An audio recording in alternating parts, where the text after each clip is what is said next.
Good morning. My name is Scott Young, and with me I've got Sean Sturby, our Technical Services Manager, and we are from Optrics Engineering. I hope you enjoyed the long weekend we just had for Easter. We have our Optrics Insider, of course, and our three topics are, the first one's going to be interesting, 533 million Facebook user accounts and their information has been leaked.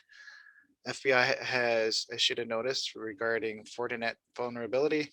And also, if you haven't heard yet, Ubiquiti has been hacked. So let's begin. Let's talk about the 533 million Facebook accounts that were recently leaked. Yeah, so Troy Hunt from Have I Been Pawned fame was tweeting over the weekend that he's looking into this. This 533 million Facebook accounts had been available in various hacker forums for a small fee, and then it looks like the hacker made them available no charge, or for a couple of bucks. So it's out there now, and the one tweet I saw said, yeah, so the owner of Facebook, yeah, he's got ID number 4. It's listed in there with his phone number and a bunch of others in the first 100 or so, or a few hundred different user accounts. It may be that this data was from a flaw in Facebook in 2019, which allowed the gathering of a bunch of information. But if true, expect targeted phishing attempts. The 533 million, I don't know how that compares to the total number of Facebook accounts. Chunk of them. I have a very good chunk of them. And the information seems to be, if we look through what Troy posted, cell phone number or phone number used in creating the account, your email address, your first name, your last name, your gender, when you registered, your birthday, your location, your hometown, your relationship status, your education from the last year, your work, your groups, your pages, and when your account was last updated. So lots of very juicy information that the phishers will try and use against you. Yeah, the first thing that comes to mind in terms of what you might consider doing is changing your password. That would be a good thing too. Is interesting that it included your phone number. So if that most likely means it's your cell phone number, so pay attention to texts that you receive, especially if you have an iPhone. I was recently watching something about hacking iPhones, and I've seen them too, is where you get an unexpected text. And if you click that link, it'll take you to a browser and it'll take some over your phone, and it's more difficult from what I understand for Android devices to get hacked, just because there's so many different iOS versions and different platforms. But because the iPhones have a common platform and a common iOS, they can be a bit more targeted. So step one for sure, if you get a text with a link that you are not expecting, don't click it. Ones that I've seen lately are links to different named shippers saying that they've got I need to check a customs link status or some shipping update. Yeah. So pay attention to that. What are some other things you're suggesting, Sean? Well, the other thing that the cell phone number could be used for is two-factor authentication. Right. So you sign in, it sends a text message to you, hey, we've sent you a code, please send us the code back so we know that it's you, we're verifying your account.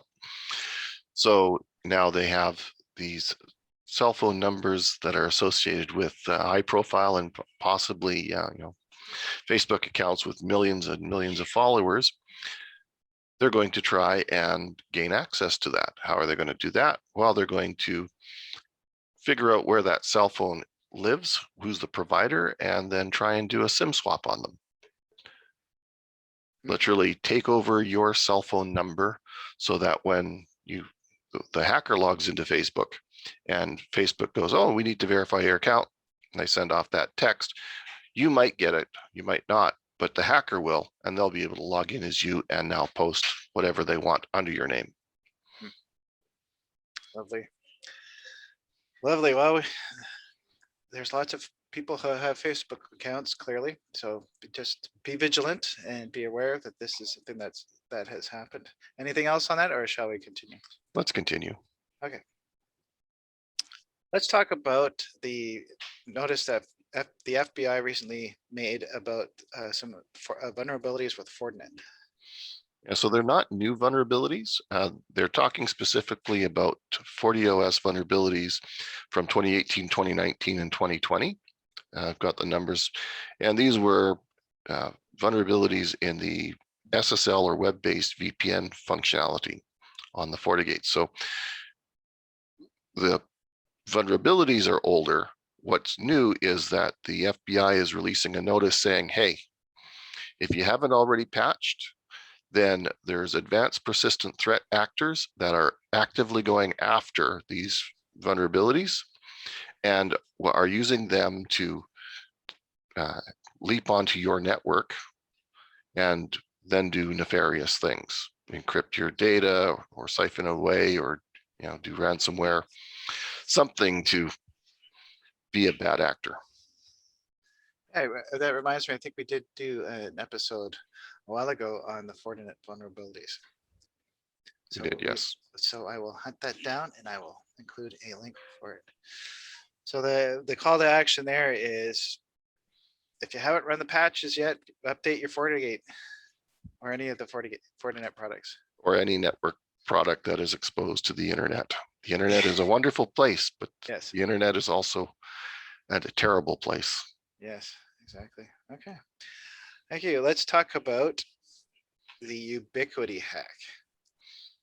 Okay, so Krebs on Security has reported that they've been working with a whistleblower that said that Ubiquiti's cloud network was hacked a while back and that it's a catastrophic breach.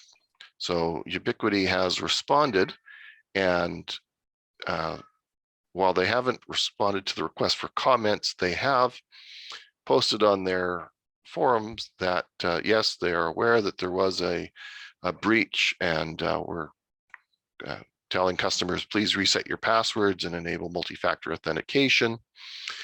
And they did try and blame a third-party cloud provider, but when the whistleblower talked about it, he said that it wasn't the third-party cloud provider that was responsible for the security of their database.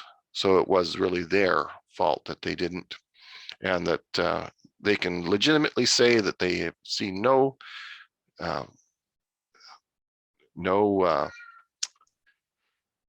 evidence that the information was siphoned off the database because they're not actually logging who was accessing their database. It's a case of if they don't look, they can't see it. Yeah, it's one of those, you see those images of the monkeys, like can't see it, can't hear it, can't speak. I don't know why that popped in my head, but we're blissfully unaware of who might have accessed it. Now, maybe take a step back, Sean, and explain who are Ubiquiti and why is it important that people even know about this?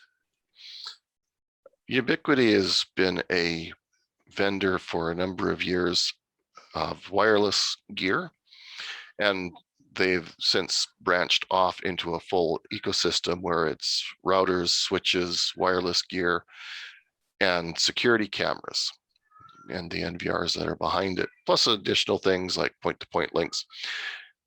So they are higher end than a typical big box store router / Wi-Fi access point. They've got some nice features and functionality. And the biggest thing is that recently they made it so that it was a requirement that you had a cloud-enabled account, or if you wanted to sign into your local access point or your local controller, or your local switch, that you had to have a cloud account. People didn't like that in the forums and are actively looking for alternatives to this, but the big thing that people liked about it was that you could get into the Ubiquiti ecosystem and have a on-premise controller. You were all in control of all of your own stuff without having a third party involved in it. They've changed that, and now they've got a bit of a black eye because it looks like them forcing you to have a cloud account that has access to your stuff remotely. While it could be a blessing at times for people who want to be able to manage an entire organization from one location, did so in such a way that they have alienated quite a few of their loyal customers.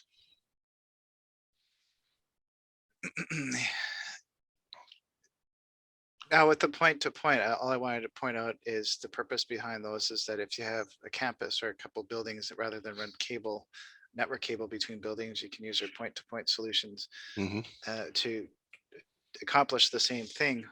Instead of having a wired connection, you have a wireless connection. So that means that larger organizations are also using these things. And if the ability to hack into your account, your cloud account, is important to definitely change your password. Is there anything else? And that's unfortunate, because I think generally the cloud is seen as a convenience, but it has its inherent security risks. Yes. In the case of the point-to-point links, thankfully they are only managed locally at this point. We just did a link at a little over a kilometer for a client here locally, where they got a gigabit of internet connectivity or a giganet of network connectivity, bidirectional high speed using a 24 gigahertz pair of radios, and those are all managed locally. Okay, well, that's good news. What is the recommendation that you have for anyone who owns Ubiquiti products that are managed in the cloud? If you have a cloud account, definitely go in and manually reset your password and enable multi-factor authentication. So SMS or some sort of authenticator like Google authentication, just so that if somebody does have administrative access to the Ubiquiti cloud, that hopefully they won't just automatically gain access to your equipment. And if you can, disable the cloud control within your Ubiquiti controller, and or possibly block it at your firewall. Turn it on when you need to get the updates, but disable it. It's sad that you have to do that, where you are focusing on convenience over security. Yeah, that totally makes sense. Great. Anything else you want to add there, Sean? We can get into a big debate over whether or not you can go cloud. We deal with a lot of customers that, for legal reasons or regulations, while they like the idea of centralized management, absolutely have to have local control. And so there are still products that are focused on that. Yeah, each organization will look at it differently for sure. Okay, well, thanks, Sean. The three topics we've talked about today are 533 million Facebook accounts have been leaked, so definitely change your password there. FBI has done another notice about a previous Fortinet vulnerability. So if you haven't updated your Fortinet products, especially those that are facing the internet, make sure you do that right away. And of course, Ubiquiti has been hacked. So as you point out, update your password and enable two-factor authentication if you don't have that set up currently. All right, thank you, Sean. Always great insights. Lots going on in the tech world as per usual. As always, if you've enjoyed today's episode, please share, like, and subscribe, as well as leave a comment. We love to see those. Thank you and have a great week. See you later. Bye for now.